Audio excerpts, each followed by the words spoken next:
یہ جو مجالس اوپن کرتے ہیں یا جلوس جیسے پاکستان انڈیا میں یہ ہے جلوس کا کہ محرم کے جلوس نکلتے ہیں باقاعدہ، تو کیا یہ ہوں۔ آئمہ معصومین سے اس کی کوئی روایت یا کوئی ایسی ملتا ہے سند کے اس طریقے سے جلوس وغیرہ یا دیکھیں، مجالس ائمہ کا طاہرین علیہ انعقاد کرنا السلام چاہیے؟ نے فرمایا کہ تم عزاداری کرو اور عزاداری کا اظہار کرو، ٹھیک ہے نا؟ اور یہ اس کا ضروری نہیں ہے کہ آپ جلوس نکالیں، اب بھی جی نہیں آیا۔ آغا صاحب، سب سے پہلے تو ماہ ہاں، شعبان السلام کی بہت بہت علیکم، السلام علیکم مبارک۔ بہن، کیسی ہیں آپ؟ ٹھیک ہیں؟ جی الحمدللہ بالکل ٹھیک۔ الحمدللہ، بولیں۔ آغا صاحب، سب سے پہلے شعبان کے مہینے کی بہت بہت مبارک ہو۔ تھینک یو سسٹر، اللہ تعالیٰ آپ کو جزائے خیر دے، اللہ تعالیٰ آپ کو عزت دے۔ جی جزاک اللہ۔ آغا صاحب، بڑا چھوٹا سا مختصر سا سوال ہے میرا کہ دور جی، غیبت میں کون کون سے اعمال جو ساقط ہیں امام کی غیر موجودگی میں، یعنی جیسا کہ نماز جمعہ ہے، نماز عیدین ہے، اس کے علاوہ جہاد ہے، تو خاص طور پہ میں نماز جمعہ کے بارے میں جاننا چاہتی ہوں۔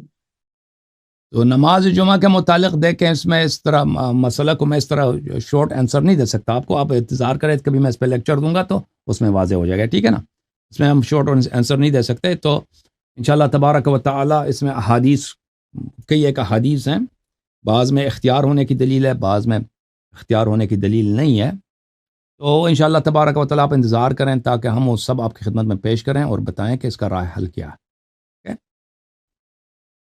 کیونکہ اس میں کچھ علماء جو ہیں وہ کہتے ہیں یہ واجب تاخیری ہے، کچھ واجب عینی کہتے ہیں، تو اس لیے اس پہ ٹھیک ہے، کافی تو میں زیادہ آپ عرض کیا نا کہ ابھی میں نہیں کہتا کہ کون صحیح کہہ رہا ہے کون غلط کہہ رہا ہے، تو میں وہ اس کی تفصیل آپ کو پیش کر دوں گا کسی پروگرام میں۔ تھینک یو، صحیح ہے۔ اچھا، اس کے علاوہ دوسرا سوال میرا یہ ہے ہوں، تقیہ کے بارے میں جی کہ حکم معصوم ہے کہ آپ دورے جو پرفتن دور ہو تو اس میں مسلمان مومنین کو چاہیے کہ چھپ کے اپنا عبادت کریں، اپنے گھروں میں ہوں۔ چھپ کے بیٹھ جائیں، خاموشی سے بیٹھ جائیں، ظاہراً عبادت نہ کریں۔ تو آج کل جو جیسا کہ صورتحال ہے، تو اس کو آپ کیا کہیں گے کہ یہ پرفتن دور ہے، کیا تو ہمیں جو اپنی ہے عبادات کا جی جی وہ تو ہر آدمی کے، ہر دنیا میں جو مختلف جگہ ہیں وہ ہر جگہ مختلف ہے، ہر ہر آدمی کا، ہر محلے کا، ہر شہر کی حالت ایک نہیں ہے، تو جو لوگ، وہ جی آدمی جی جس پہ حدیث میں یہ ہے کہ جس جو ہر آدمی اپنی سچویشن کو جانتا ہے، جس آدمی پہ تقیہ واجب ہو جاتا ہے وہ خود اس کو احساس کر لیتا ہے، وہ خود محسوس کر لیتا ہے۔ تو جو لوگ اگر وہ جی جی کسی ایسے محلے میں رہتے ہیں، کسی ایسے شہر میں رہتے ہیں کہ وہ عبادت اگر علن شیعہ والی عبادت کریں تو ان کو خطرہ ہو سکتا ہے، تو ان کو اس بات کا پتہ چل جاتا ہے، وہ نہ کریں اس طریقے سے، آپ اوپنلی نہ کریں، ٹھیک ہے نا؟ لیکن ہر جگہ یہ تو نہیں ہے، اچھا بہت جی ساری جی جگہ ہیں دنیا میں کہ آپ ادھر جا کے نماز پڑھیں، اس کو کوئی کچھ آپ کو کچھ منع ہی نہیں، کوئی کسی کو پرواہ ہی نہیں، مثلا آپ کے اسلام آباد میں شیعہ مسجد ہے، ادھر جا کے اگر آپ نماز پڑھیں ہاتھ کھول کے، کوئی آپ جی کو جی نہیں پوچھتا نا۔ لیکن ایسے جگہ بھی ہیں، مثلا پشاور میں شاید ایسے محلے ہوں گے، یا جو لوگ صوبہ سرحد میں رہتے ہیں نا، ایسے جگہ ہیں وہاں پر اگر آپ جا کے ادھر جی کارا کھلم کھلا، چنار اور اس سائڈ کے ہاں علاقوں میں بہت زیادہ حالات ہاں، خراب ہیں۔ وہ پارا چنار تو اندر ادھر تو سب شیعہ ہیں، لیکن ایسے علاقے ہیں جہاں پر اگر آپ جائیں ادھر ان کو پتہ چل جائے کہ آپ شیعہ ہیں تو وہ آپ کو تنگ کریں گے، ماریں گے، شاید قتل بھی کر دیں۔ جی جی، خصوصاً مجالس کے بارے میں تھا کہ یہ جو مجالس اوپن کرتے ہیں یا جلوس جیسے پاکستان انڈیا میں یہ ہے جلوس کا کہ محرم کے جلوس نکلتے ہیں باقاعدہ، تو کیا یہ ہوں۔ آئمہ معصومین سے اس کی کوئی روایت یا کوئی ایسی ملتا ہے سند کے اس طریقے سے جلوس وغیرہ یا دیکھیں، مجالس ائمہ کا طاہرین علیہ انعقاد کرنا السلام چاہیے؟ نے فرمایا کہ تم عزاداری کرو اور عزاداری کا اظہار کرو، ٹھیک ہے نا؟ اور یہ اس کا ضروری نہیں ہے کہ آپ جلوس نکالیں، لیکن اگر جلوس نکالنے سے منع بھی نہیں ہے، لیکن اگر ایسا کسٹم بن گیا ہے کہ یہ شیعوں کی علامت ہے، شیعہ ایسا کرتے ہیں، اس سے شاعر کی اور مذہب کی تقویت ہوتی ہے، عزاداری اسی طریقے سے شیعوں نے کرتا رہا ہے اور وہ اسی طریقے سے کرنا چاہتے ہیں، یہ کوئی منع نہیں ہے۔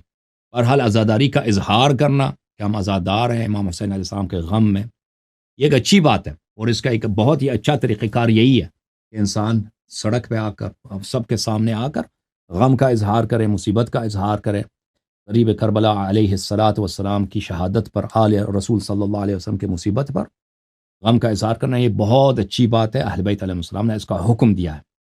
اگر کوئی طریقہ مل جائے ہمیں کہ وہ جلوس سے بھی زیادہ اس میں ہم اپنے غم ظاہر کر سکیں، علناً کر سکیں، تو وہ بھی کرنی چاہیے۔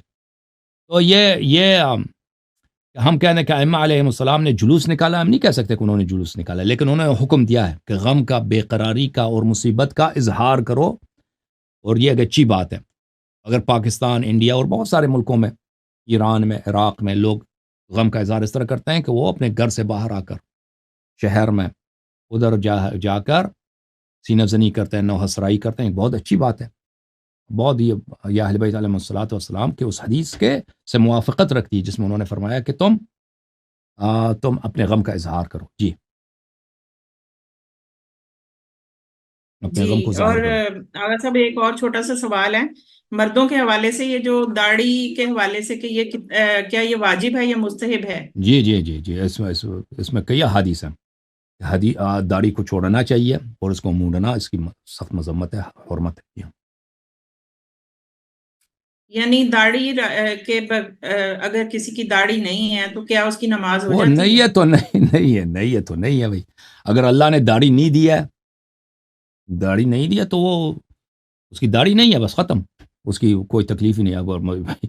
اگر مثلا ایک آدمی کا ہاتھ نہیں ہے لیکن تو اگر کسی کی وضو ہے میں کیا اور وہ کرے گا؟ شیو کرتے ہیں، دیکھیں وضو میں ہاتھ دھونا واجب ہے، اگر ہاتھ ہی نہیں ہے تو بھائی وہ ہاتھ نہیں دھونا واجب ہے، ٹھیک ہے نا۔ اگر کسی کی داڑھی اللہ نے نہیں دی ہے، اس کے چہرے پہ بال کم ہے یا نہیں ہے، تو اس کو کوئی گرفت نہیں، اس کو کوئی مذمت نہیں ہے۔ وہ اللہ کا کام ہے۔